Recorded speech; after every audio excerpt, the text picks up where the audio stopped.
తులసి Gabbard గారు మొన్న రాజీనామా చేస్తానని ప్రకటించగానే చాలా పెద్ద ప్రపంచవ్యాప్తంగా సంచలనమైంది. అయితే ఈవిడ యొక్క రాజీనామాకి ఎటువంటి కుట్ర లేదని చాలామంది చెప్తున్నారు. ఈవిడ కూడా నా రాజీనామా వెనుక ఎటువంటి బలవంతము లేదు, ఎటువంటి కుట్ర లేదు. నా భర్త విలియమ్స్‌కి క్యాన్సర్ వచ్చింది, బోన్ క్యాన్సర్. అందుకే నేను ఈ విధమైనటువంటి నిర్ణయం తీసుకున్నాను. ఆయనకి అండగా ఉండాలని చెప్తుంది. కానీ తులసి గబ్బార్డ్ గారు చాలా ముక్కుసూటి మనిషి, మంచి మనిషి. తప్పు చేస్తే అమెరికా అధ్యక్షుడినైనా వ్యతిరేకిస్తుంది. ముఖ్యంగా అమెరికా ఇరాన్ యుద్ధం మీద ఈవిడ చాలా వరకు అమెరికాని విమర్శించింది. అమెరికా తీసుకుంటున్నటువంటి నిర్ణయాలు కరెక్ట్గా లేవని కూడా చెప్పింది. సో ఈ నేపథ్యంలో ఈవిడ రాజీనామా ఇచ్చినటువంటి ఏదైతే ఒక నివేదిక ఉందో ఆ నివేదిక ఎక్కడ కూడా ఎవరు నమ్మడం లేదు.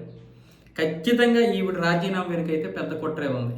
ఖచ్చితంగా ట్రంప్ యొక్క వర్గము ఈవిడిని బెదిరించింది. ఏదో ఇంకా ఆవిడ యొక్క ఎమోషనల్ని లేకపోతే బలహీనతల్ని బ్లాక్మెయిల్ చేసి ఈవిడతో రాజీనామా చేయించారు. ఇప్పుడు జూన్ 30 వరకే ఆవిడ ఈ పదవిలో ఉంటారు, డైరెక్టర్ ఆఫ్ నేషనల్ ఇంటెలిజెన్స్ చీఫ్గా. తులసి గబ్బార్డ్ అనే పేరు, ఈ తులసి గారు అంటే మీరు ఏదో హిందువులేమో ఈవిడ, లేదంటే భారత సంతకు చెందినటువంటి వాళ్ళ తాతలో ఎవరో భారతదేశం నుంచి వెళ్ళిపోయారేమో అనుకుంటారు. కాదు, మన భారతీయ సనాతన సంస్కృతి నచ్చి ఆవిడ పేరు పెట్టుకున్నారు. ఆవిడ తల్లిదండ్రులు తులసి అని పెట్టారు. తులసి అంటే వాళ్ళు అమెరికా వాళ్ళు కాబట్టి గబ్బార్డ్, ఇండియా నచ్చింది కాబట్టి, మన భారతీయ సంస్కృతి నచ్చింది కాబట్టి తులసి అని పెట్టుకున్నారు. ఆ విధంగా ఆవిడ తులసి గబ్బార్డ్ అయ్యారు.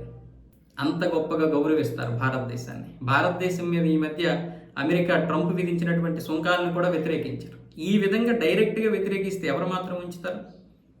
సో ట్రంప్ ఈరోజు ఎమోషనల్గా పెద్ద వీడియో ఇది పెట్టేశాడు, ఒక పెద్ద నివేదిక ఇచ్చేశాడు తన సోషల్ మీడియా ట్రూత్లో. అదంతా కూడా పెద్ద ట్రాష్. ఆవిడ మీద అయితే ఖచ్చితంగా బలవంతం ఉంది.